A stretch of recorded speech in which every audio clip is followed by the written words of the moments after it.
我明明拥有一招秒杀大帝的能力，却只能秒杀大帝，少一级便会反被秒杀。于是整日双手插兜，装作一副大帝之上我无敌，大帝之下你不配我出手的拽样。可出门在外，我真怕哪天被个不知名的小喽啰一箭穿心，那脸可就丢大了。为了让世人听到苏叶辰这个名字就干颤，我只能定时定点刷业绩，隔三差五挑个也是大帝秒杀令。最近我正准备向那赫赫有名的苍兰女帝下战书，谁料挑战帖还没送出去，凌霄仙宗山门外就被3位圣境巅峰强者和众人团团围堵。萧凌川，想当年你号称北海第一天才，可曾想到今日本座就要让你这座天级仙府在天域彻底除名？被揍得鼻青脸肿的萧凌川听见这话，半点慌乱都没，反而带着一众宗门长老凌空飞到我脚边，齐刷刷跪地。在他眼里，自家老祖100年前早已踏破桎梏正道黄境，对付这群圣境修士不过是小菜一碟。可他哪里知道，100年前正道渡劫的那位真老祖早就被9天神雷劈得连渣都不剩，而我是穿越而来的异世来客，意外占据了这具肉身，成了冒牌老祖。这100年来，我修为全无，妥妥的战五渣，只能整日躲在九霄云台闭门苟活，半点不敢暴露底细。如今我终于觉醒了秒杀一切大帝的能力，结果这帮不长眼的徒子徒孙给我惹来一群圣人境强者，我人都麻了，这是纯想送我上路啊！虽说这群圣人我一个都打不过，碰一下就得原地升天，但身为装杯大佬，气场绝对不能输。什么叫大帝？就是藐视一切，看众生都如同看土里的蝼蚁。所以此刻面对众多圣人巅峰境强者，我从牙缝里悠悠挤出4个字：不退者死。话音刚落，3大圣地的强者瞬间被震退半步。这股气场，单凭凌霄仙宗能出1位大帝，难道我赤霄神宗就没有底牌？还请自家老祖现身。小辈还记得老夫否？赤霄老怪，烈火大帝一重境。早说有大帝登场，害得我刚才白紧张半天。苏叶辰，你可敢上来与我一战？全场目光齐刷刷锁定我，仙府众人满心期盼，等着我出手碾压强敌。我却一动不动，沉默不语。我始终认为，装逼这件事，要么不装，要么装到底。我的人生座右铭：装杯如风，常伴无身。懦夫，敢不敢与我正面一战？你还不够资格。哼，想覆灭凌霄仙宗，岂会只有我一人？汪峰、云城，二位可以现身了。不知苏道友同时面对我们3位地境强者，是否还能保有刚才的自信？来得好，都给我睁大眼睛看好，属于我的高光装逼时刻马上开场。丁，触发主线任务名震北海，任务要求半年内积攒名声突破10086，奖励完整修炼系统，这波稳了。任务失败，惩罚随机部位减少10公分。要命啊！为什么非得是10086啊？还有随机部位是什么鬼？我怀疑你有针对性了。系统的一点小乐趣啦。3位大帝见我伫立不动，只当我是被3人联手地威吓破了胆，转头对着萧凌川一众长老戏谑开口：尔等若是愿意交出神魂，甘愿为奴，便可饶你们一条性命。第一位长老率先破口：圣主，对不住了。紧接着第2位、第3位接连低头致歉，纷纷萌生投降之意。圣主，我们也……诸位，我凌霄仙宗待你们不薄，你们竟如此贪生怕死！萧凌川，这叫识时务者为俊杰。本座保证，但凡现在归顺臣服，100年之后，本座必还你们自由身。圣人境修士寿命悠长，100年不过弹指一瞬。原本犹豫不决的长老，瞬间全部倒戈。短短片刻功夫，偌大的仙府只剩下一位资历最老的李长老留在萧凌川身边。李老，没想到最后只有您不离不弃。老朽只是腿麻了，圣主好自为之吧。说完头也不回，转身跟着大部队投降去了。转瞬之间，天地间就只剩我和萧凌川、郭玲玲2人。萧凌川，众叛亲离的滋味不好受吧？我双手插兜，仰头望着长空，语气淡漠高冷：本座给你们10息时间，选臣服或是选陨落。此言一出，全场瞬间炸裂。这苏叶辰疯了吧？就算是大帝强者，也不敢以1敌3，太狂妄了，简直不把3位地境强者放在眼里。我全然无视周遭议论，抬手遥遥指向赤霄老怪。丁，检测宿主使用秒杀大帝能力，正在随机匹配特效中，辣条的画龙特效匹配成功。等等，什么叫辣条画龙啊？就没有正经特效吗？没等我吐槽完，天穹骤然崩裂，漫天金光炸裂开来。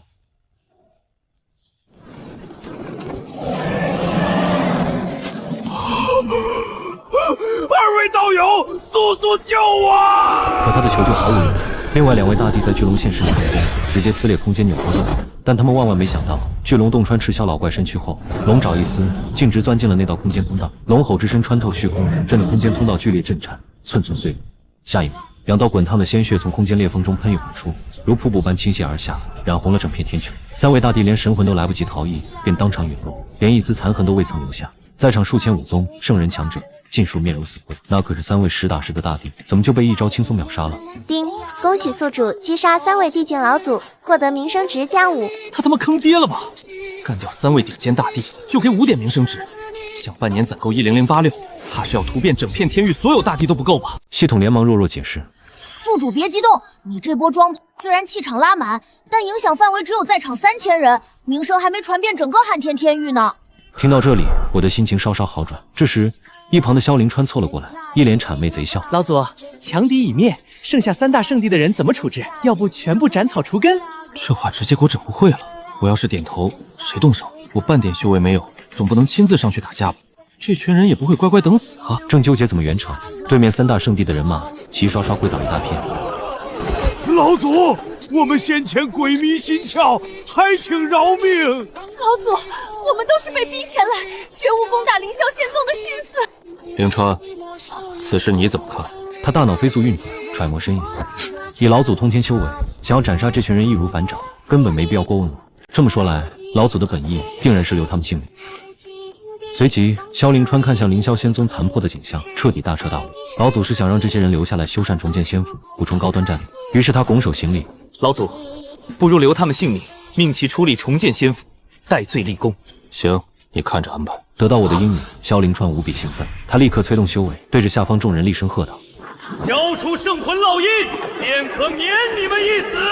短短片刻，萧凌川手中便掌控了上千道圣魂。3大圣地的3位圣主看着门下长老尽数受控，又气又恨，却不敢发作。赵天恒、叶宗、玄天妖，你们3人若愿入我凌霄仙宗为奴，本圣主便恳请老祖饶你们一命。我心里瞬间一紧，差不多得了，别逼太狠，真把圣人巅峰逼到绝境，拼命反驳，我可扛不住。我乃圣人巅峰，岂肯屈身做奴仆？宁为玉碎，不为瓦全！宁为玉碎，不为瓦全！言罢，他双手掐诀，直接自断心脉，当场陨落。叶宗与玄天妖对视一眼，目露决绝，那就跟他们拼了。就在2人准备爆发全部修为拼死一战时，我连忙开口制止。最终，2人选择妥协归顺，2道神魂被迫离体受苦。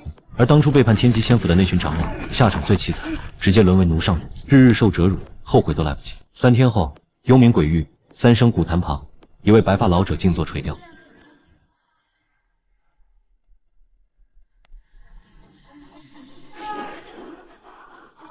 祖老，子孙玄天妖前来请罪。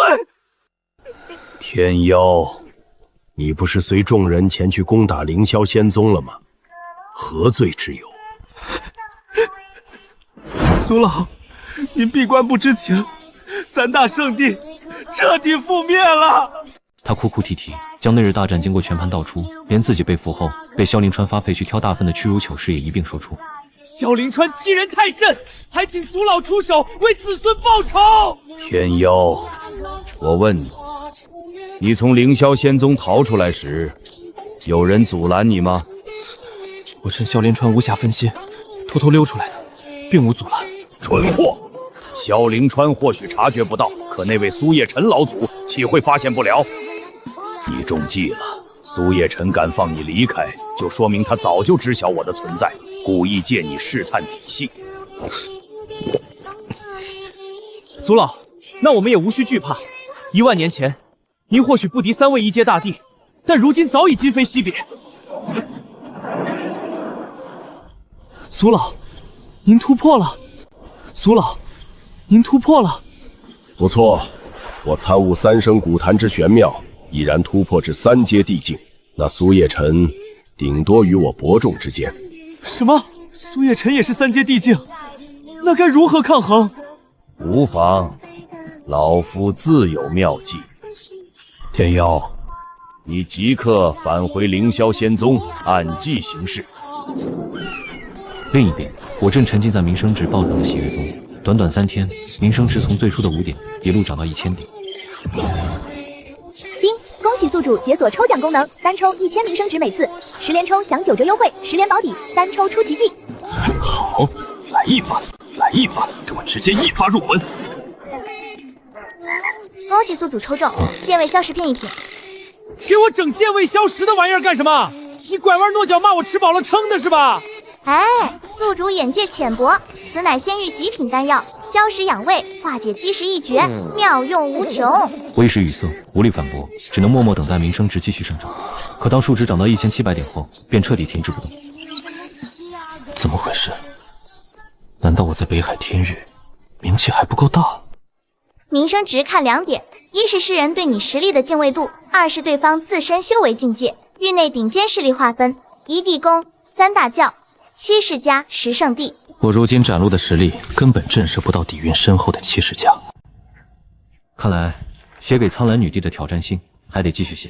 可我刚写到一半，老夫玄阴老尊特来拜会苏叶尘老祖，还请赏脸一见。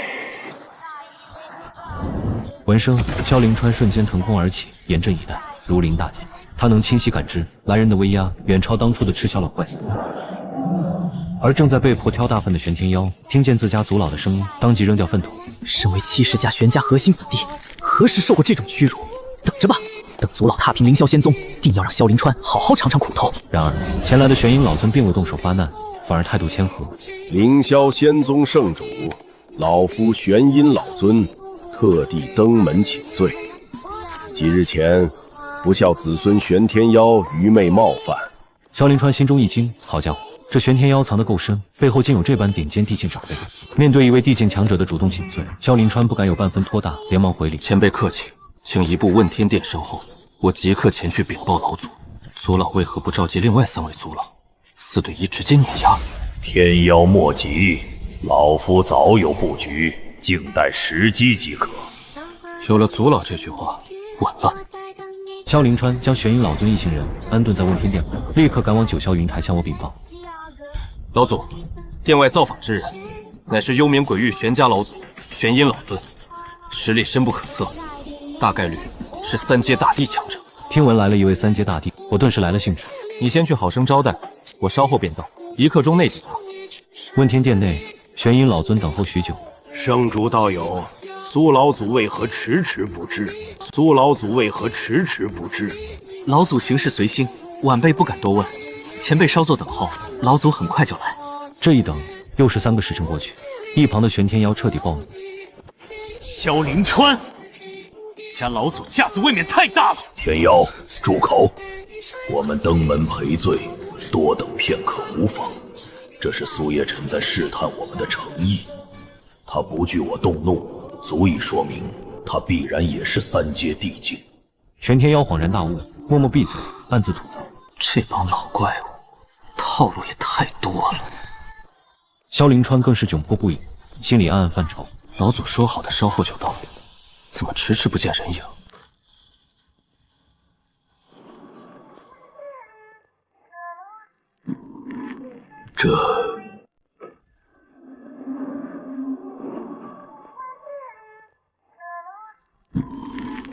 这看起来分明就是个普通凡人。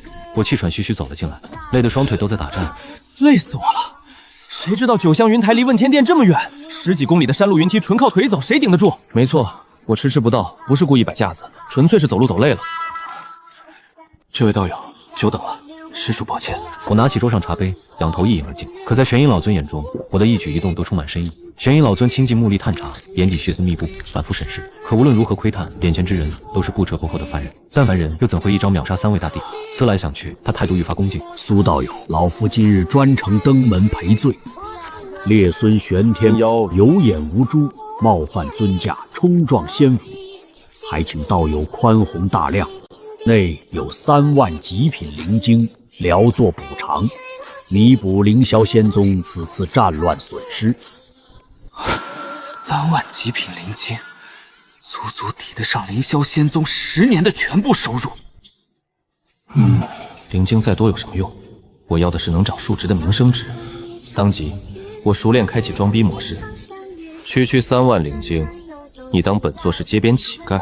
是老夫考虑不周。极品灵晶对普通修士价值极高，但你我皆是地境修士，此物确实用处寥寥，是我浅薄了。哦，前几日我偶然钓到一条大鱼，特来与道友共享，不知这美味如何？我都惊呆了，这人脾气也太好了吧！我都故意摆脸色刁难你，还请我吃鱼。另一边，玄阴老尊的内心也在疯狂盘算，这苏叶辰竟敢如此嚣张，定然是有恃无恐。幸好我早有准备。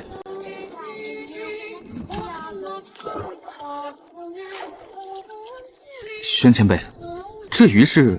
此乃千年难遇的虚泽灵鲤，乃是我垂钓整整1300年才得此一尾啊！1000多年才钓上一条，真是个十足的空军。苏道友，这灵鲤可是难得的至宝，只要吃上一口，就能增幅我等地境强者的修为。今日你我2人共同享用，如何？好啊，毕竟穿越这100年，我可真没吃过一顿像样的好东西。修仙者大多不食人间烟火，我那9霄云台里除了丹药就是灵草。我他妈整整吃了100年素啊，狗都过得没我惨啊！这时，玄阴老尊已经熟练地开始处理灵鲤，一旁的玄天妖彻底看懵了。自家族老不仅拿出灵鲤这种奇宝，还取出绝世珍宝紫河车生草和无根之水，这么多宝贝，怎么能轻易和一个外人分享？族老，这等至宝怎能随便分给外人？太亏了。天幽，如此珍宝，你莫非真以为我要拱手送人？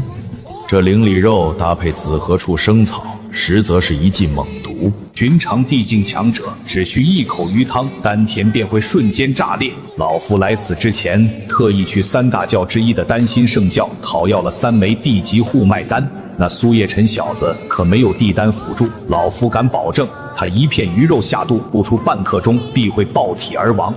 半个时辰后，一锅香气扑鼻的灵鲤鱼汤熬制完成，金黄浓郁，香味飘满整座大殿。系统，他说这鱼肉地境强者吃了能增修为，我吃了能不能修复被大道天劫劈坏的经脉？请宿主不要白日做梦，你这具身体是被大道天劫损毁，这凡鱼半点用没有，顶多解馋。对此，我瞬间放下顾虑，解馋最重要，直接开吃。我夹起第一片鱼肉，在玄阴老尊一脸期待的目光中放入嘴里，他瞬间收敛神色。这菜味道如何？魏真祖，好小子，嘴硬是吧？我看你还能吃几片？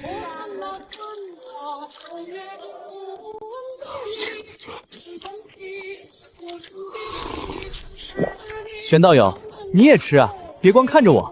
我俩当场开启极限干饭模式，比拼谁吃的更多。玄天妖在旁边看得满头冷汗，默默给自家族老加油。他连忙催动之前服下的地级护脉丹，全力转化这股能量。大约40个呼吸后，丹田才渐渐归于平静。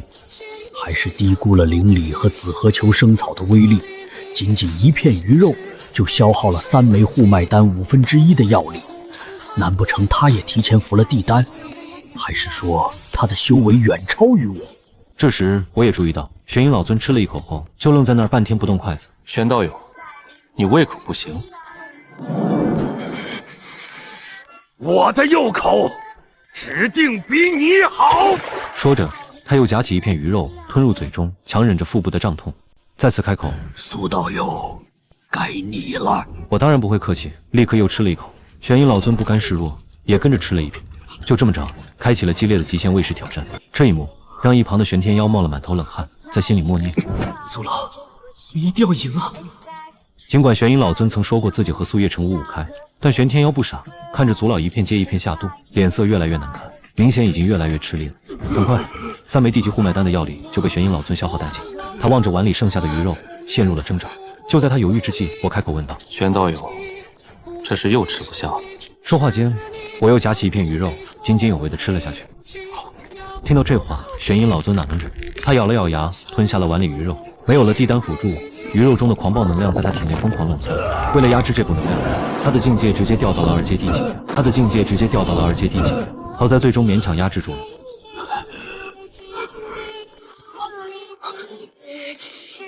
族老，您看，苏叶辰老祖撑不住了。玄阴老尊立刻定睛一看，发现我的脸色确实比刚才难看了。难道事情有转机了？然而，我打了一个响亮的饱嗝，慢悠悠掏出之前抽到的那盒健胃消食片。玄阴老尊仔细一看，整个人瞬间麻了。那满满一盒丹药，品级竟全部超过地阶，哪怕是3大教的丹心教主都炼不出来这种神丹。可更让他惊恐的是，这种他眼中的神级丹药，竟被我一把一把的往嘴里塞。这一刻，他终于认清了双方的差距，心中隐隐生出了逃跑的念头。可在我面前，他连迈腿的勇气都没有。吃完健胃消食片，我身上的饱腹感瞬间消失。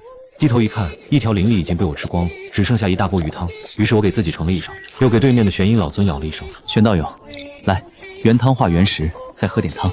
不了，我已经饱了。那这么多鱼汤不喝多浪费，再来一点吧。苏道友，在下真的饱了，而且家中老母生孩子，就先告辞了。别啊，就一口，喝了再走。难道玄道友不给我这个面子？此时此刻，玄阴老尊是真的怕了，但他也暗自庆幸，只要喝了这最后一口，就能离开了。他在心里发誓，离开这里后，绝对不会再搭理玄天妖这个龟孙子。可谁知，他刚喝下去一滴鱼汤，丹田就开始剧烈膨胀。玄阴老尊面容瞬间扭曲，我连忙凑过去看着他。道友，你是不是想去厕所啊？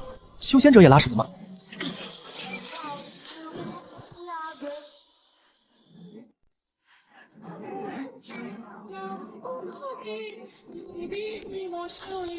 玄天妖望着突然爆体而亡的族老，扑通一声跪倒在地上，嚎啕大哭。我也被这一幕吓了一跳，暗自腹诽：这玄氏家族都这么不讲卫生吗？老的抱得一地污污也就算了，小的居然直接跪在屋里哭，太离谱！这种人绝对不能留。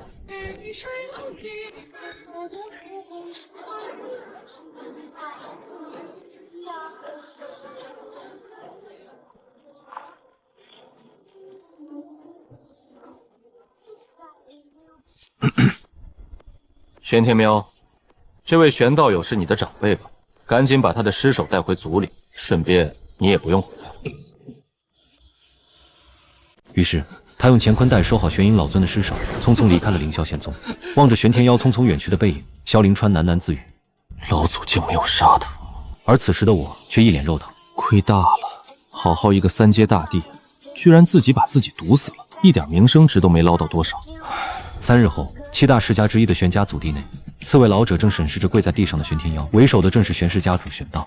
能把玄阴老尊逼到连逃跑的勇气都没有，那苏叶辰老祖的修为简直深不可测。家主，如今天尊已死，此事暂且不论，当前最关键的是搞明白苏叶辰放天妖回来的用意。这时，一位2阶地境的族老突然提醒：家主，这会不会和那件东西有关？一提到那件东西，其他几位长老脸色瞬间大变。汉刀天域的天要变了。既然这苏叶辰要与苍兰女帝争那天地机缘，我便成全他。天妖，你把这个送到苏叶辰老祖手上，记住，你去之后暂时不要回玄家了。我玄家从此刻起退出7大世家行列。家主，我玄家纵横天域100万载，难道真的要怕一个苏叶辰？你一日不入地境，就根本无法理解那苏叶辰的恐怖。说罢，他不再多言，带着其他几位长老一同遁入虚空。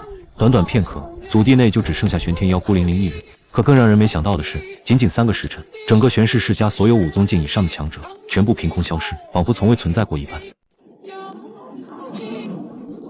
丁，检测至宿主镇上整个玄氏世家，名声值加200。短短一会儿，名声值一路暴涨到4733点，眼看就要突破5000。要知道，达到5000点就能解锁系统商店了，可惜卡在这个数值不再上涨。系统，我那个玄道友是被撑得爆体而亡的，这也能算到我头上，给我加名声值。是的，只要是宿主间接导致目标陨落，均可正常结算名声值。杀一个3阶地境就能加这么多名声值，那要是杀了苍兰女帝，岂不是发大财了？就在我满心欢喜畅想未来时，老祖，大喜事啊！何事慌张？就在刚刚，7大世家之一的玄氏家族送来了一件4阶地宝前来赔罪，还承诺会彻底从汉天天域消失，绝不会报复我凌霄仙宗任何一名弟子。也就一般般，废物一个。老祖，还有一事需要您定夺。如今凌霄仙宗吞并了原3大圣地的资源，诸多长老之位空缺，该如何补足？还请老祖指示。凌川，你打算怎么做？弟子想面向整个汉天天域举办长老招募大会，开出丰厚酬劳，招揽天下散修强者。这件4阶地宝便当作招募地境强者的酬劳。除此之外，凡是愿意入住仙府的地境修士，无论是否担任长老，宝库之内的圣物皆可任由挑选。这般破天荒的大手笔，直接把一旁的萧凌川彻底看傻了。圣物、地宝皆是一方势力的底蕴根基。老祖竟随手当作人情相送。萧凌川虽也觉得不妥，却深知老祖行事必有深意。他收下紫宝葫芦，转身离开九霄云台，即刻筹办招募圣魂。消息传开，瀚海天域各大势力瞬间暗流涌动。3日后，天极峰人山人海，独行散修、宗门长老、皇朝权贵齐聚于此，各处势力探子潜伏其中。木音便是其一，他来自3大教之一的清月天宫，本身拥有3阶地境修为。此番任务，一是打探苏叶辰的真实实力，二是伺机夺取4阶地宝紫宝葫芦。此刻，他以秘法伪装，化作一名5宗修为的普通女子。木丫头，转眼已有300年未见，你还是这般谨慎过头。区区2阶地境，伪装成低阶武皇，老牌地境这般伪装，未免太过刻意。一派胡言！老夫这叫行事稳妥，只有地境才能看穿地境。老祖，本次招募报名者极多，单圣人境强者就有400余人。可有地境强者？暂时没有任何地境大能现身。没有大帝来当免费保镖，那我还是继续苟在云台摆烂度日吧。敢问苏叶辰老祖何在？是地境，而且是一位从未现世的陌生大帝。对方气势滔天，十有8九是地境强者。若是不然，我必须稳住绝世高人的神识，不能露馅。可当众人看清我一身朴素，气息宛若凡人时，尽数心头震撼，完全探查不透修为，深不可测。果然是一己之力覆灭3位圣地的恐怖存在。在下浪凌霄，一介散修。在下浪凌霄，一介散修。此言一出，全场哗然。只有散修修士才清楚，散修无宗门资源，无长辈庇护，想要修炼至大帝，何其艰难，堪比登天。浪凌霄的横空出世，瞬间点燃所有散修的热血。我浪凌霄天生霸体，10岁踏武皇，越级斩杀上古巨兽；18岁五军封神，血战各路天骄；35岁登临大帝之境。每一句都带着极致的自信与霸气。数万修士尽数被震慑，35年从凡人修成大帝，何等妖孽天赋！前日听闻道友以1敌3，斩杀3大圣地老祖，威至天域。如今我已修成1阶地境圆满，特意前来邀战，与道友切磋印证修为。你太弱，不配。但凡敢挑衅我之人，从无点到为止，唯有死路一条。苏叶辰，你未免太过猖狂！侥幸赢了3位大帝，便以为自己天下无敌。浪凌霄瞬间被激怒，掌心凝聚金色战枪，贴身黑甲内藏有远古大能残魂，战力堪比6阶大帝。丁，检测宿主触发秒杀大帝天赋，匹配特效中，粉光万剑归宗特效匹配成功。万剑归宗啊，多霸气凌厉的剑招！你搞什么粉光？这破系统是故意跟我作对是吧？话音未落，天穹骤然风云翻涌，霞光与雷光交织炸裂。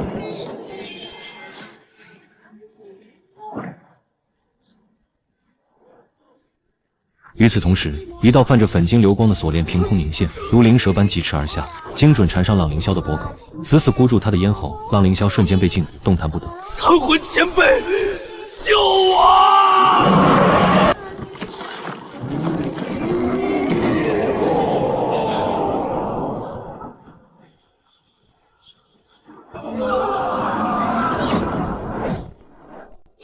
击杀瀚台天域位面之子，名声值加2000，奖励白色宝箱乘1，检测户主名声值突破5000，系统商店正式解锁。我暗自撇嘴，难怪毕克拉满，原来是位面之子。随即看向宝箱，这白色宝箱是击杀位面之子专属掉落。开启白色宝箱，奖励龙神秘境完整地图、秘境秘钥。丁，触发隐藏主线任务龙神秘境遗迹，收取龙神遗骸，超时未完成，名声值清零，凡人无修为的秘密当众曝光。我嘴角疯狂抽搐，这不纯坑我吗？让我一个半点修为没有的凡人闯高危秘境。下方木音与狂然心神俱震，6阶地魂都能随手抹杀，这位老祖的实力简直深不可测。二人刚想溜走，却被我的目光锁定，浑身僵硬不敢动弹。等我目光移开，二人才松了口气。狂然皱眉思索，苏叶辰明明发现了我们，却不曾动手，是何用意？别忘了，今日是凌霄仙宗长老招募大会。经提醒，木音瞬间顿悟，老祖这是有意招揽，邀我们入伙。不装了，摊牌了。二人不再隐藏，磅礴地威轰然爆发，直接化作真身。小女子木音拜见苏叶辰老祖。老朽狂霄拜见苏叶辰老祖。我没有理会二人行礼，满心惦记着龙神秘境遗迹。我的冷淡让二人越发忐忑不安，误以为诚意不足。二人对视一眼，开始疯狂竞价表忠心。我愿归顺凌霄仙宗，献上3万极品灵晶。我出3万5千，我出4万。4万5千。木英无奈作罢，他全部身家仅有5万极品灵晶。狂人暗自窃喜，比拼财力，对方还差得远。就在二人满心期待我的答复时，我突然开口：“你们2人可知龙神秘境遗迹？”木英二人脸色骤变，神色凝重。龙神秘境，他们早有耳闻。丹鼎神教、清月天宫2大教主早已暗中潜入蛰伏，等候夺取龙神遗骸。我等知晓此地。既知晓，3日之内随我一同前往。我心里暗自偷着乐，简直爽到飞起。县城2位大帝保镖，秘境小怪他们轻，遇上大帝我秒杀，完美躺平闯秘境。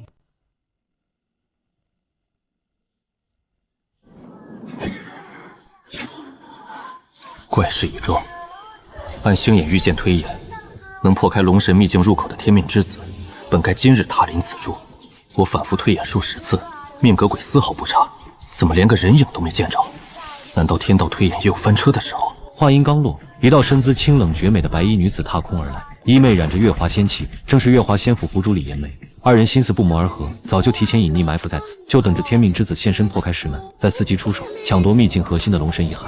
最近秘境灵气无端外泄，四面八方的修士都往峡谷涌来。我明明早已布下遮天秘法封锁气息，怎么会泄露出去？就在二人暗自琢磨之时，我带着木英狂然慢悠悠走入峡谷腹地。此刻峡谷里早已人声鼎沸，各大宗门弟子、散修强者、隐士老怪齐聚一堂，全都是被龙神秘境出事的消息吸引而来，个个眼神贪婪，都想分一杯上古机缘的羹。这正是我的计划。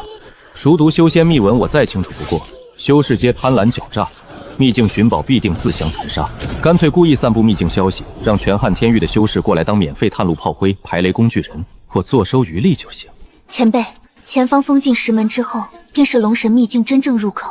我抬眼望向巍峨石门，目光恰好与神色凝重的陈武、李延梅撞了个正着，四目相对的瞬间，气氛瞬间凝滞。陈武先是一愣，当即认出了木英，语气带着几分愠怒与不解：“木英，你怎么会出现在这种凶险秘境之地？”李延梅也满脸诧异：“木英，你到底是什么情况？为何擅自脱离任务？”下一秒，二人的目光齐齐锁定在我身上，眼底满是惊疑不定。以他俩7阶大帝的顶尖修为，倾尽神念探查，竟完全看不透我的气息深浅，仿佛眼前只是一介平平无奇的凡尘普通人。瀚海天域公认的天花板，仅有苍兰女帝一位9阶大帝，且是女子。排除这一点后，二人心中瞬间生出同一个猜测：眼前这名看似平凡的青年，定然就是星眼御剑推演者，命格超脱天道，无人能测的天命之子。李延梅连忙快步拉过木英：“我交代给你的潜伏任务呢？你怎么会跟这位天命之子走在一起？”木英一脸茫然，压根儿听不懂什么天命之子。府主晚辈不知何为天命之子，这位是凌霄仙宗的苏叶辰老祖。随即他老老实实把前2天浪凌霄登门邀战，被我一招秒杀。他与狂人老怪见识到我的恐怖实力后，心甘情愿归顺臣服的经过全盘道出。李延梅听完瞬间满脸惊骇，心头巨震。浪凌霄那位天赋逆天、心境崛起的位面之子，竟被他随手一指直接抹杀了。此事事关重大，李延梅立刻以传音秘术把消息悄悄告知身旁的陈武。我已然听见了，方才我以星焰御战推演此人命格，最终只浮现4字批词，命格难料。御剑隐隐昭示，此人看似气场凡人，实则体内无半点修为，却拥有逆天通天之力。二人神色齐齐巨变，瞬间收起心底所有轻视，再也不敢有半分小觑。丹鼎仙宗陈武，见过苏道友。丹鼎仙宗陈武，见过苏道友。月华仙府李延梅，见过苏道友。叮，宿主震慑2大7阶大帝宗主，名声值加1000。我嘴角勾起一抹似笑非笑的弧度，淡淡扫了木英和狂人老怪一眼。二人瞬间秒懂我的暗示，立刻上前一步：“陈宗主、李府主，我2人如今已然归顺凌霄仙宗，效忠苏前辈，与旧日宗门再无半点瓜葛，还请2位莫要再以旧时相称。”二人刻意放低姿态，极尽讨好，谁都看得出来，连昔日高高在上、执掌一方大教的顶尖大帝都要俯首躬身，足见我的恐怖威压。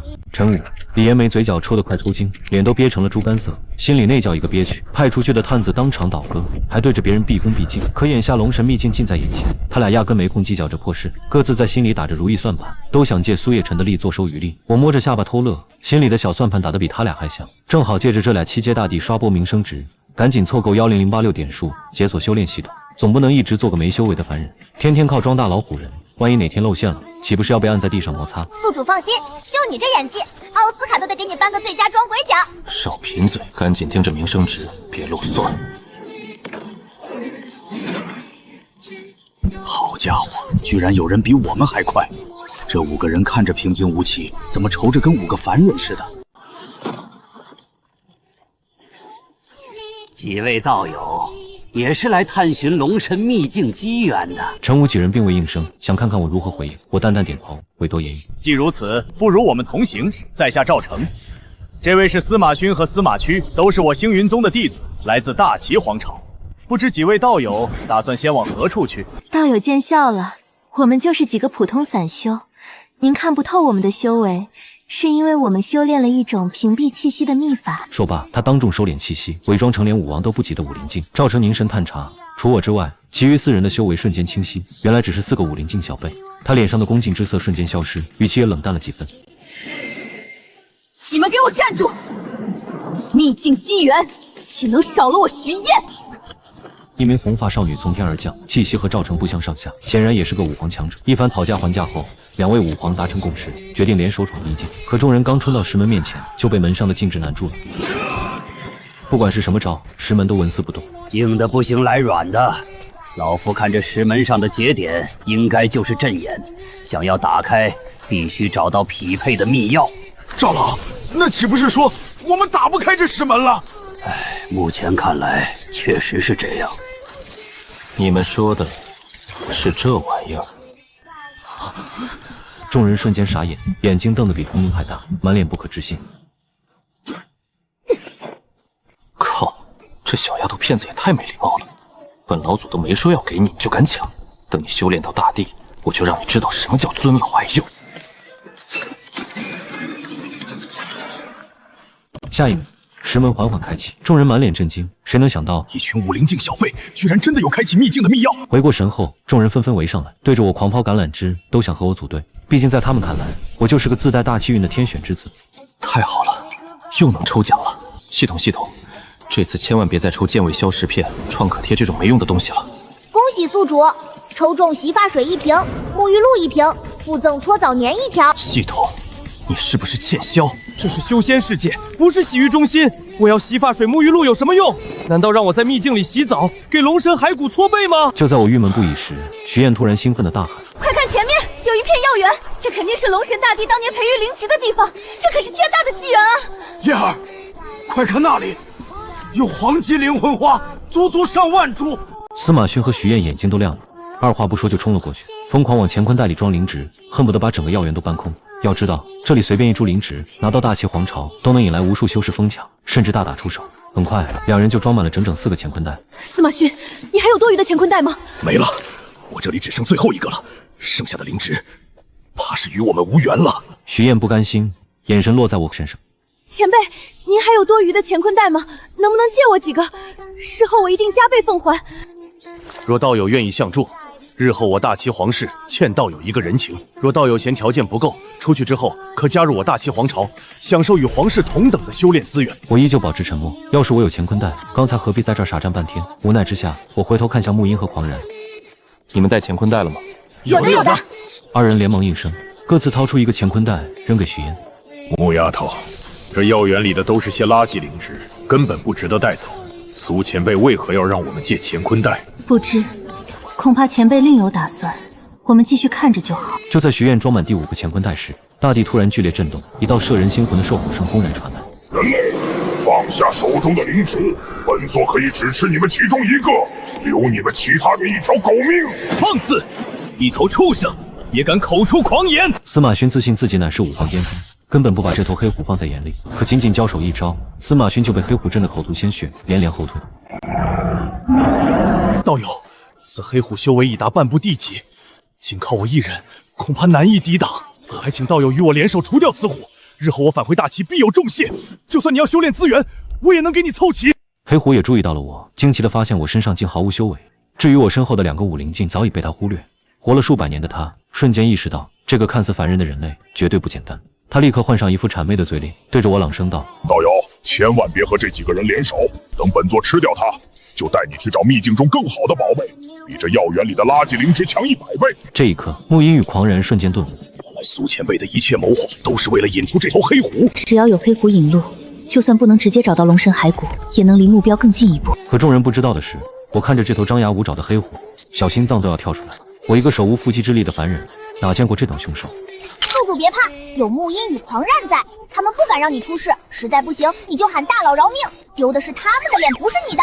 徐燕见我迟迟不表态，急切地亮出自己的身份。前辈，你若愿意和我们联手，我返回大齐后，定会让父皇给前辈封王。我依旧没有表态。此时，司马勋与黑虎的战斗已进入白热化，黑虎巨大化的虎掌再次扑来，气势如山海呼啸。司马勋知道自己必死无疑，周身环绕起金色灵鸦，打算自爆与黑虎同归于尽。伴随着轰隆一声巨响，司马勋自爆身亡。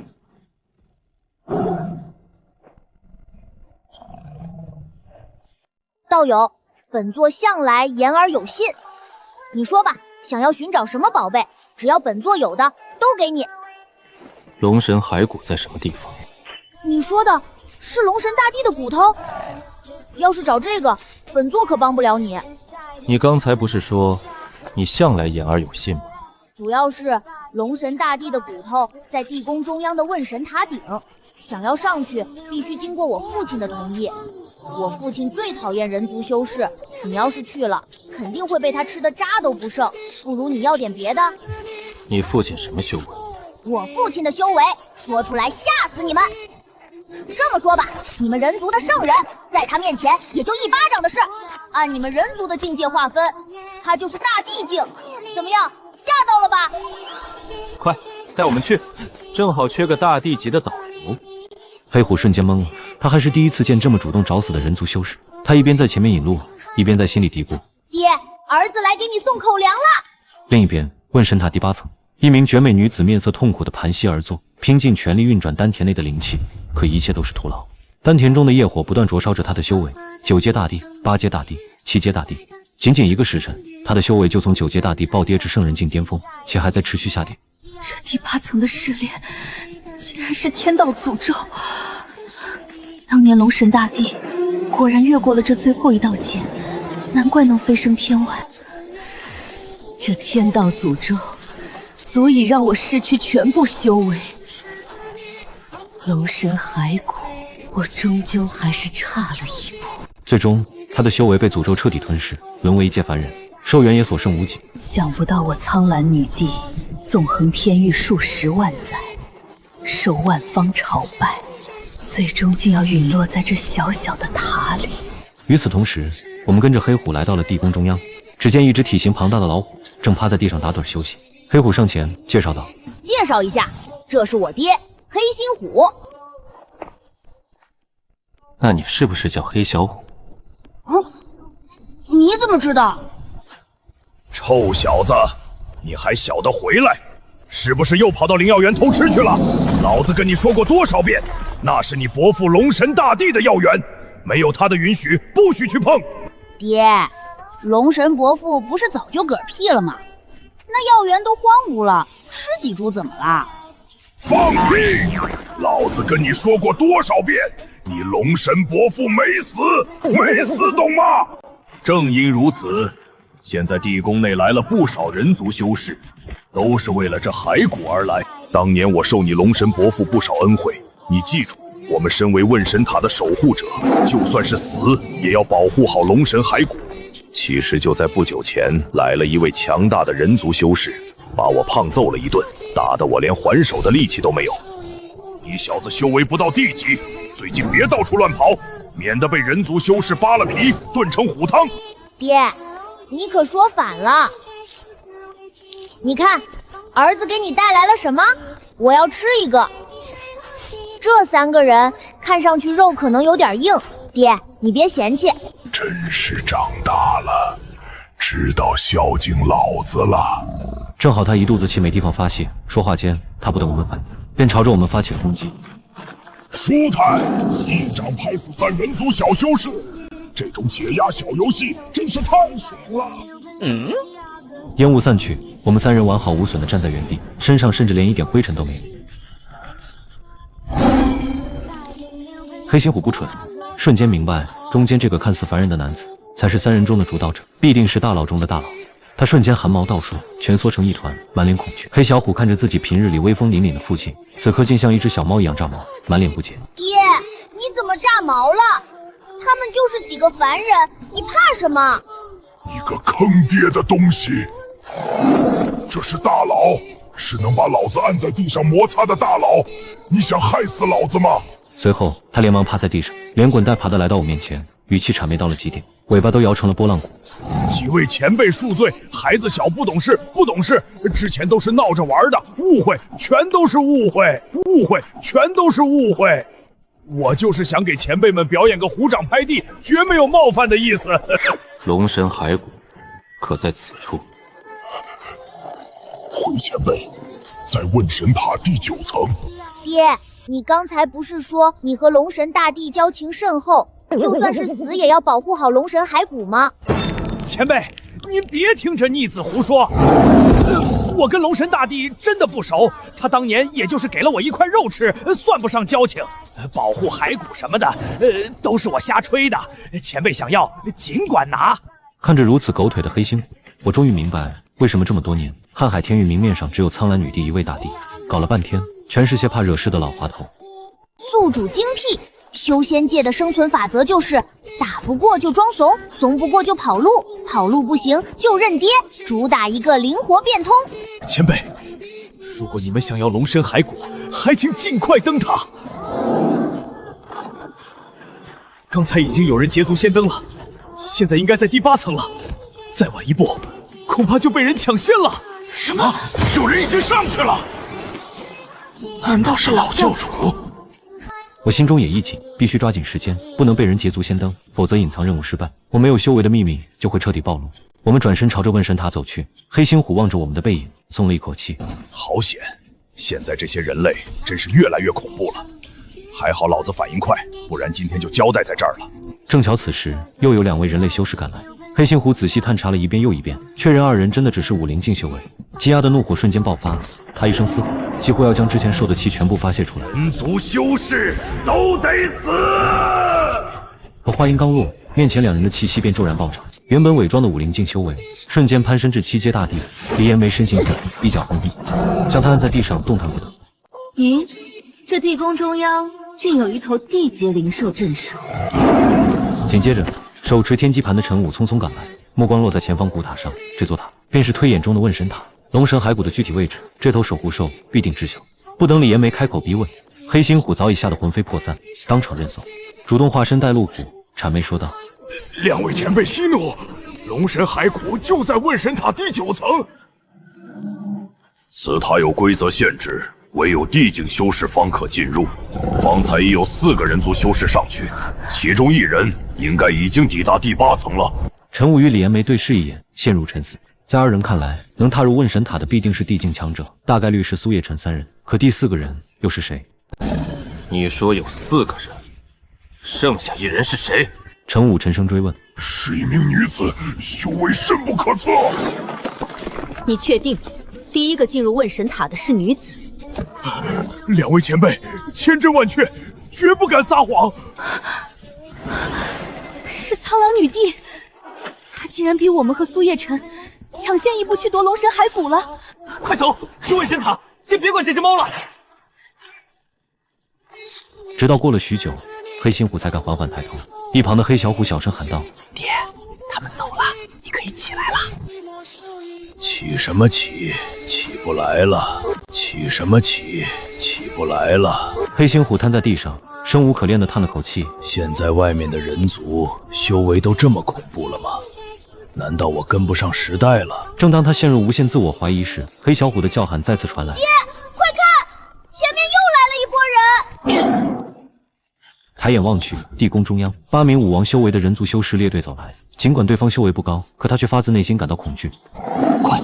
快躲起来！8个武王太吓人了，万一又是装的，我们父子俩今天就真的要变成虎汤了。真是不知天高地厚。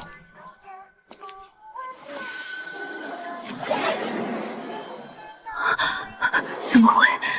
难道地境威压和天道诅咒对他都无效？他起身走到传送阵前，抬起的脚却迟迟不敢落下，心底的危机感告诉他，踏上去必死无疑。这一刻，他突然想到一种可能：这个看似凡人的男子，真是修为早已超越9阶大帝，来自天域之外。这也解释了为何他从未见过这样一号人。再上1层，就是第8层了。地位还在，说明苍兰女帝和苏叶辰都还没取到龙神骸骨。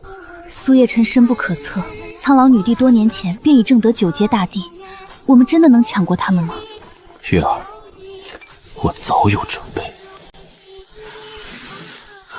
这是通天玄丹。没错，服下这枚丹药，可在短时间内将修为提升至9阶大帝巅峰。到时候，我们联手先杀了苍兰女帝，再除掉苏叶辰，骸骨就一定是我们的。服下丹药后，二人气息暴涨，一同踏入第8层。可映入眼帘的只有修为尽失、宛如凡人的苍兰女帝一人。二人对视一眼，眼中闪过一丝狂喜，这是除掉苍兰女帝的绝佳机会。陈教主、李教主，我劝你们二人不要不识抬举。苍兰女帝，你若修为尚在，我确实惧你3分。可如今你只是一介凡人，我要杀你不过举手之劳。是吗？你就这么笃定能杀得了本帝？陈武与李延梅心中一动，隐隐觉得不对劲。话音刚落，二人突然感到丹田如烈火灼烧，剧痛难忍，修为开始飞速跌落。7阶大帝、5阶大帝、3阶大帝，不到一息时间便直接跌至5宗境。直到此刻，他们才明白为何9阶大帝的苍兰女帝会沦为凡人，都是这第8层天道诅咒的缘故。月儿，快！趁我们还有修为，杀了他！可还未使出任何功法，他们的修为便彻底跌落谷底，和苍兰女帝一样，沦为了凡人。问神塔第9层，空间狭小，中央处只有一个金色棺木。这就是传说中的龙神骸骨，怎么看起来这么普通？哼！突然，异变突起，一个深蓝色光团凭空出现在棺木前。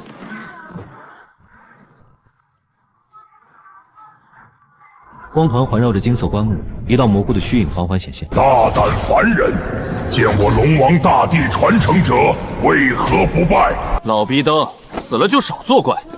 我还有事要忙，没空搭理你，赶紧让开，别耽误我拿骸骨，不然我把你的骸骨扔出去喂老虎。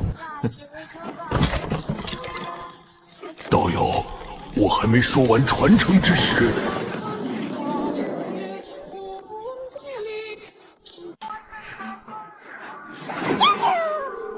恭喜宿主解锁功法七色混沌经。随着龙神骸骨被取出，问神塔第8层的天道诅咒瞬间消散。苍兰女帝、陈武、李延梅3人的修为开始飞速恢复，不到5个呼吸的时间，苍兰女帝便恢复至9阶大帝巅峰。你们死定了！你们疯了吗？通天玄丹虽能暂时提升至9阶大帝，可代价却是药效过后，修为跌落至圣人境，且终生再无突破可能。别开玩笑了，我们不这么做，你会放过我们吗？你会放过我们吗？只要能杀了你，抢到龙神骸骨，这一点代价又算得了什么？话音未落，苍兰女帝已率先发怒，身形如青色闪电般内出，手中清风长剑挽出麦风术。既然你们自寻死路，便休怪我手下无情。日月火遁，火遁之上，日月纹路流转，硬生生挡在身前。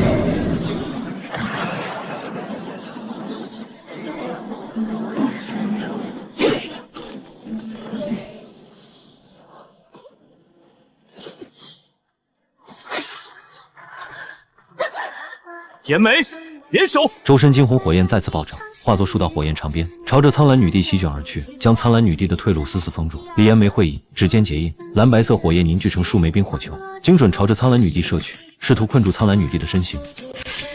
雕虫小技，青色灵气形成一道圆形剑轮，剑轮飞速转动，吹散漫天冰雾。可恶！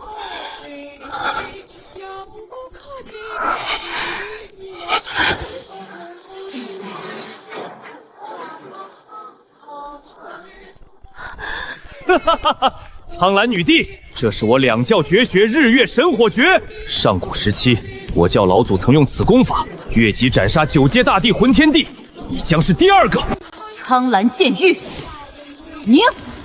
苍兰女帝低喝一声，青色灵气瞬间爆发，化作一片浩瀚的剑雨，无数道青色剑气凝聚成形，如暴雨般朝着火焰射去。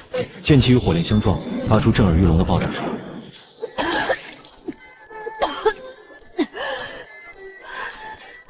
不愧是主宰天域的霸主，竟能扛下一击。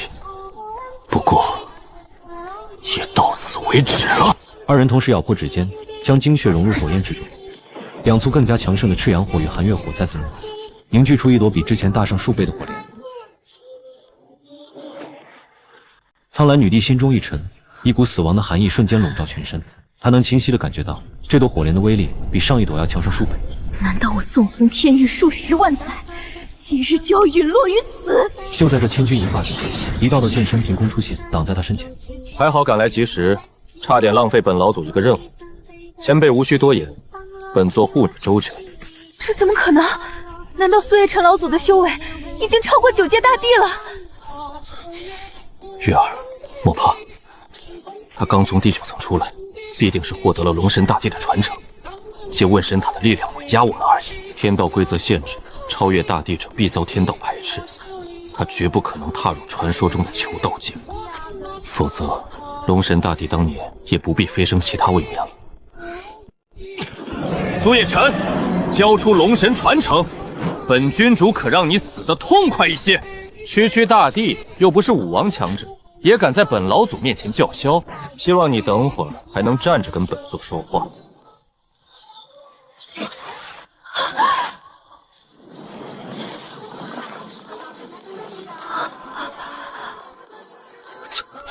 怎么会？那是我们拼尽全力凝聚的火莲，怎么说没就没了？就这？这次秒杀能不能让我指定特效？叮，宿主若需自定义特效，需额外支付500名声值进行定制。友情提示：名声值来之不易，建议宿主理性消费。理性个屁！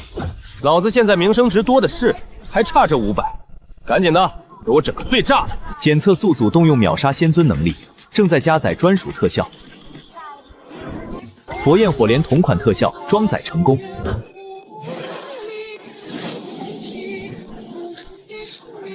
这朵佛怒火莲的威力比陈武、李延梅联手融合的日月神火轮要强出无数倍。两人只是远远看了一眼，就被恐怖的威压压得双腿发软，喘不过气，喘不过气。这也是日月神火莲，怎么可能比我们的强这么多？哼，你们那不过是9块掉道的山寨版本罢了，也配跟我这正版佛诺火莲相提并论？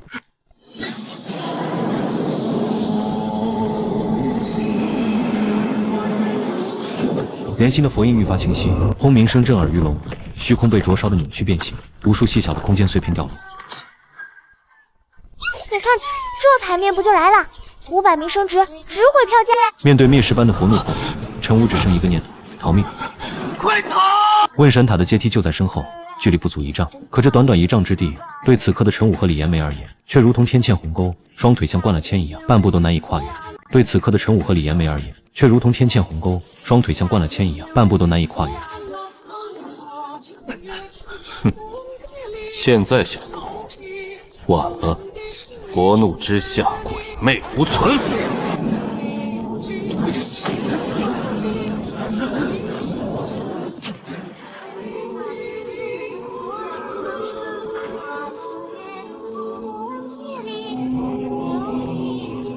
薛隐抬手按下，将二人的神魂彻底碾碎，火光散去，陈武与李延梅的肉身早已被焚成飞灰，连一丝残魂都未能留下，只有空气中残留的焦糊气息，证明他们曾存在过。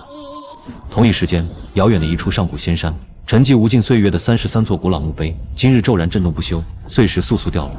延梅、陈武体内魂种消散了，二人竟然败亡了。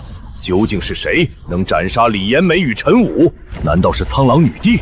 不可能，她不过是这亘古棋局里一枚微不足道的棋子，难不成是龙神大帝？莫非他飞升之后还留有后手？一道又一道古老道音接连响起，每一道声音的主人都是气息浩瀚的亘古仙尊，底蕴丝毫不在苍兰女帝之下，此刻却全都被这突如其来的变故惊得乱了阵脚。约莫1刻钟后，33座墓碑缓缓沉入虚空，紧接着33位隐世亘古仙尊自虚空之中缓步现身，个个面色凝重，朝着龙神地宫的方向望去。隐藏任务救命之恩已完成，奖励名声值9999点。我转头看向身旁衣衫褴褛的绝美女子，眼睛一亮，这颜值，这气质，绝对是北海天域数1数2的顶尖强者。前辈，您这样一直看着我，我会很局促的。是本座失礼了。前辈，这伤势已侵入本源，陈武二人的日月神火莲堪比天道诅咒，我的伤势已彻底无法逆转。师尊，请看，这便是神火之伤，余威不灭，生机难寻。伤得竟如此之重，这神火竟已侵蚀骨髓。按理说，修仙界灵石丹药遍地，应该能再生肌肤才对，怎么会恢复不了？前辈有所不知，这些伤痕看似只在表面，实则已经侵入丹田本源，损伤了我的道基。普通灵草丹药根本无法修复。且先好生调理，莫要思虑过甚。前辈，请等一等。前辈，请收下这个。颗粒如此饱满，竟是万年3粒的须弥菩提。前辈救命之恩，晚辈无以为报。这只是一点微薄心意，还请务必收下。日后若有机会，晚辈定会登门，再次答谢前辈。好，那我就收下了。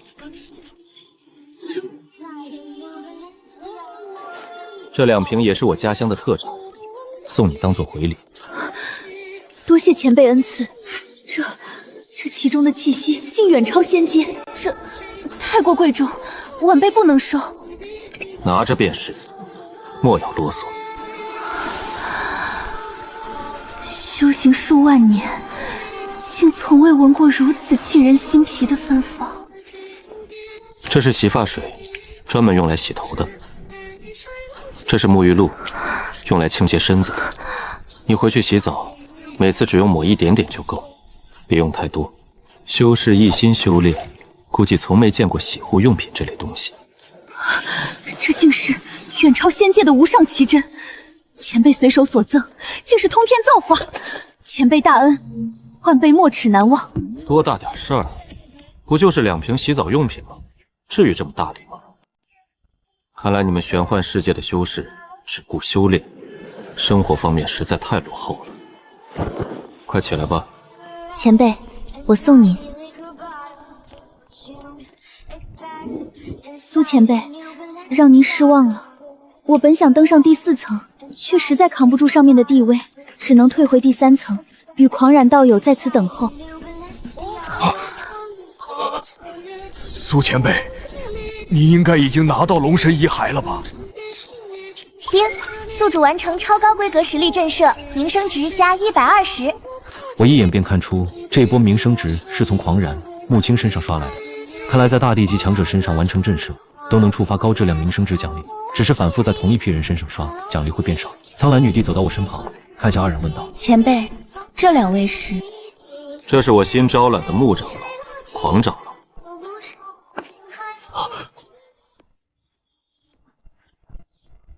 一行人来到塔外，原本镇守此地的黑心虎早已不见踪影，反倒在秘境石门之外出现的叶兰，带着数名武王修士在问神塔外围徘徊。叶兰第一眼见到问神塔，便看出其内藏有天大机缘，可宝塔外有超强禁制，任凭他如何攻击都无法，强度和秘境石门禁制相差无几。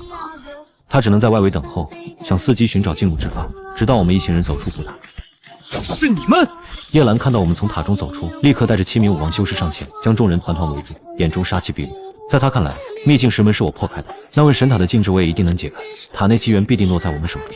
苍兰女帝认出叶兰一行人，见他们不知天高地厚，敢上前围堵，本打算直接出手，但顾及到和我有一面之缘，便暂且留了情面。既然前辈与他们有救，便饶他们一次冒犯之罪，10息之内速速退去，否则后果自负。换作平日，他根本不会多言，直接一剑斩杀。今日能给10息时间，已是极大宽容。可叶兰压根没把苍兰女帝放在眼里，在他看来，苍兰女帝跟在我身后，修为顶多和狂然2人一样，只是普通武灵境。己方足足8位武王，就算我是武皇境，还有10足把握拿下。叶兰对着我发出最后通牒：只要你交出塔内机缘，我便认你做叶家盟友；若是不从，我叶家4位武宗强者，定不会放过你。面对叶兰赤裸裸的威胁，苍兰女帝不再留情，剑光一闪，包括叶兰在内的8名武王头颅齐齐落地。时息已到，区区武王，若不是顾及前辈情面，本无需亲自出手。他抬头看向巍峨的问神塔，开口问道：前辈，此塔乃是9阶地宝，您不将其带走吗？不必了。狂人与木青满脸不解， 9阶地宝何等稀有，放眼整个天域，就连3大神教都不曾拥有，为何轻易放弃？苍兰女帝同样疑惑。如今早已没有顶尖炼器大师能炼化改造9阶地宝，但他深知我行事必有深意，便不再多问。只有我心里暗自苦笑，没有修为实在太憋屈，看见至宝拿不走，用不了，简直是折磨人。系统，你就不能给个一键收走的功能吗？丁，宿主想屁吃呢？一键收走功能需消耗100万名声值解锁，宿主目前名声值不足，建议先好好刷分。我们走吧，我们走吧。触发隐藏任务，收服灵兽。任务目标：收服一只地级灵兽，镇守凌霄仙宗山门。任务奖励：解锁御兽系统。任务失败惩罚：扣除名声值1万。是否接受任务？我望向灵药园内，正好看到正在打盹的黑猩虎。没想到任务此刻才触发，而且难度不高，简直是送分题。我毫不犹豫选择接受。凌霄仙宗原本的护山灵兽只是盛极初期，根本撑不起门面，连普通宗门都比不上。若是收服黑猩虎这头地级灵兽镇守山门，定能让凌霄仙宗威名响彻北海天域，还能顺带增加我的名声值，简直一举两得。臭小子，老子睡觉呢，别来闹我！我直接抬手给了他一巴掌。前辈，您怎么来了？本座已经拿到龙神遗骸。前辈英明，龙神大帝那都是过去式了，小的早就跟他没关系了。你打住，本座如今还差一头坐骑。晚辈愿意做前辈座下坐骑。好家伙，这黑猩虎的求生欲简直离谱！我不再多说，暗自询问系统该怎么驯服这头凶兽，总不能就这么让他跟着我吧？驯服灵兽坐骑，需前往商城兑换对应品类的坐骑缰绳。友情提示：坐骑缰绳分等级，等级越高，驯服效果越好，价格也越贵哦。我打开系统商城，在灵兽分类里找到坐骑缰绳，猛兽地级，售价9999名声值。奸商，你绝对是奸商！上一个隐藏任务辛苦攒的海量名声值，刚好才9999点，买一条缰绳直接花光，纯属坑人！你咋不干脆抢呢？丁，检测到宿主辱骂系统，警告一次。我极不情愿地点下购买按钮，心里清楚，要是不买，系统指不定还要额外倒扣名声值。丁，恭喜宿主解锁新成就，买！我点开成就面板，解锁条件是在系统商城累计消费超999次，还能解锁进阶土豪成就。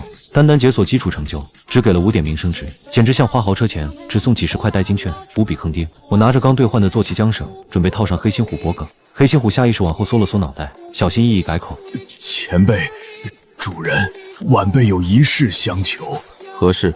主人若收我为坐骑，能否把我儿子黑小虎也一并带走？行吧，一起带走，省得你整天惦记。可黑猩虎还是迟迟不肯上前，又缩了缩脑袋。主人，我还有一事禀报。有屁快放！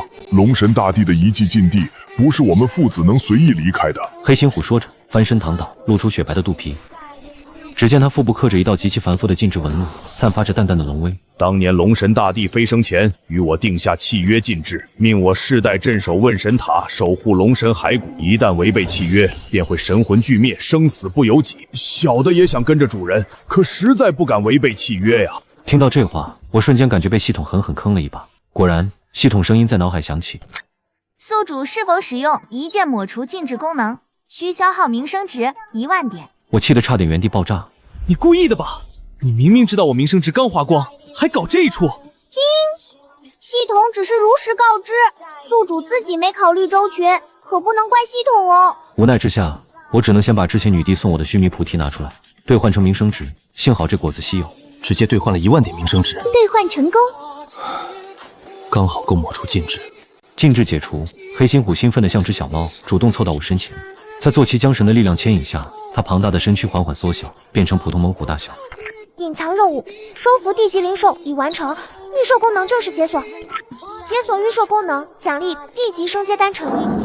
我点开预售界面，看到专属喂养功能，随手点击使用。刹那间，黑猩虎修为直接从地级2阶暴涨至地级3阶。感受着修为的飙升，黑猩虎连忙跪地磕头：多谢主人恩赐，主人万岁万岁万万岁！你可别万岁爷了，丢死人了！一旁狂然，木青彻底看呆了，随手一点就能让地级灵兽突破境界，这已是真仙般的手段。我面色淡漠，看向黑猩虎。黑小虎在哪儿？黑猩虎仰头朝天，发出一声震耳欲聋的虎啸。不多时，黑小虎叼着被束缚的2兄弟从灵药园深处窜了出来。畜生，赶紧放人，否则老夫让你死无葬身之地！赵成一掌劈出，巨浪翻涌，直接掀翻灵药园大片土地。黑小虎飞快跑到黑心虎身旁，把两人扔在地上。爹，我又抓到2个偷灵药的，特意抓来孝敬您。黑心虎伸出虎爪，死死按住动弹不得的司马区。赵成灵气化一，踏空而来，冷声道：“畜生，看你还往哪儿逃！”当他看清我一行人竟和2头凶兽站在一起，顿时满脸诧异。不愧是武皇强者，背后生意，气场真是拉风。叮，宿主别羡慕，翅膀可以在系统商城兑换，最低级的灵异只需10万名声值，宿主加油刷分哦。又是名声值，这系统就知道坑我名声值。苍兰女帝见对方也是修士，不愿直接动手，开口劝道：“道友火气不必太大，不妨落地说话。”可赵成根本不知敬畏，居高临下嗤笑：“区武灵境，也敢跟老夫这般说话？”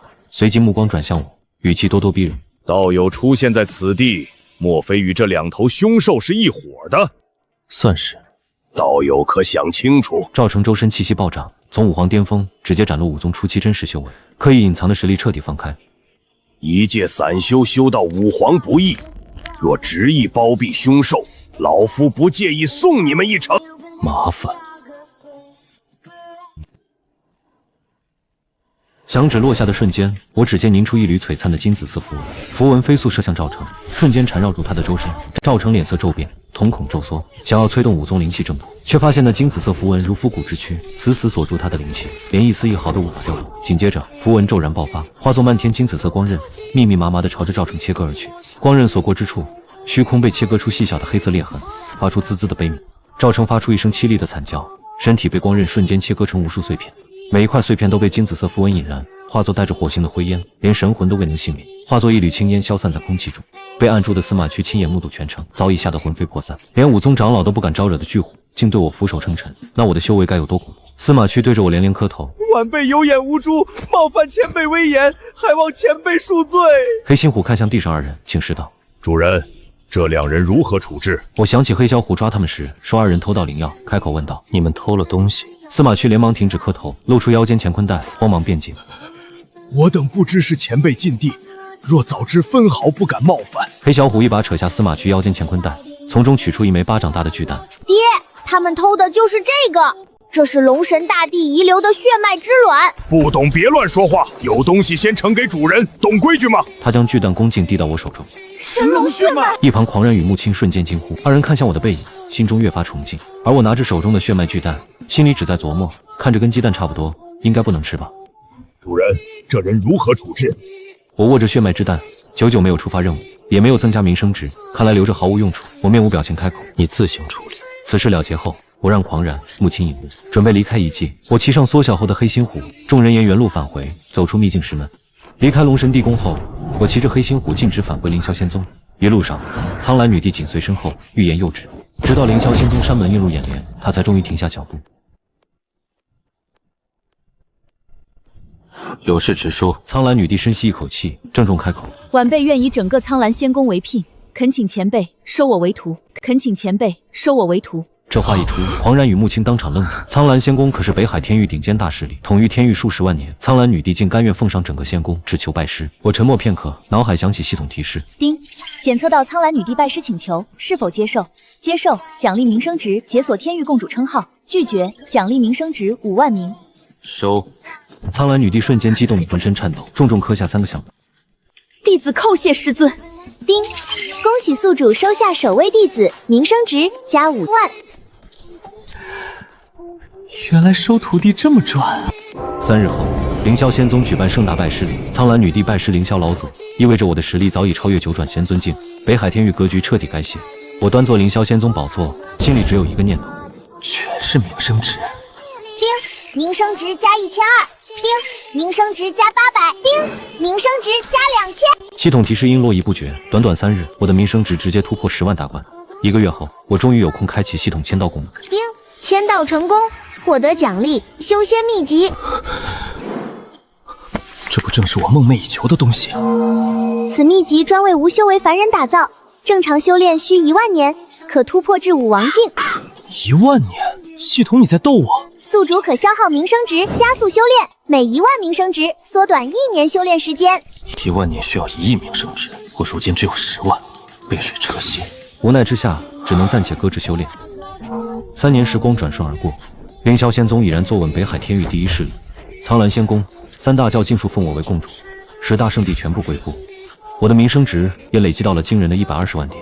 按系统规则，可缩短9880年便突破5王境。原本1万年的苦修，只需9880年便可突破5王境，我只能自我安慰，也算进步不小。这一日，恭喜宿主连续签到1000年，获得特殊奖励，时间加速卡99%，使用后修炼时长直接缩减99%。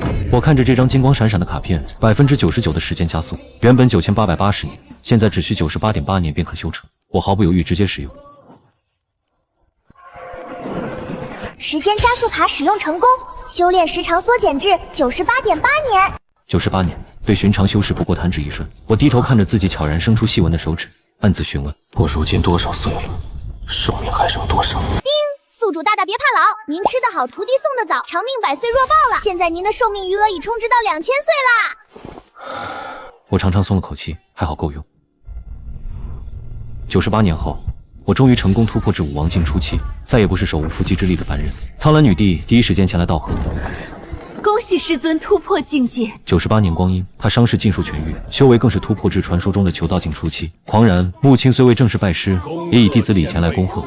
黑心虎趴在我脚边，尾巴摇得像蒲扇。我立于太虚宫最高处，俯瞰整座苍蓝仙宫。恭喜宿主完成终极成就，凡人逆天修仙，撒花撒花！原来从一开始，系统就在一步步引导我，靠秒杀能力立足修真界，靠名声系统积累资源，靠签到传道获得修炼机遇。而这一切的终点，就是让一介凡人逆袭成为整片天域的无上主宰。师尊在想什么？我在想，这片天域的格局改变了。从天尊吐入凌霄仙宗的那一刻起，这片天域早就变了。我转头望向天域尽头，传闻天外还有更辽阔的大千世界。如今的我，终于拥有了踏足域外的自由。叮！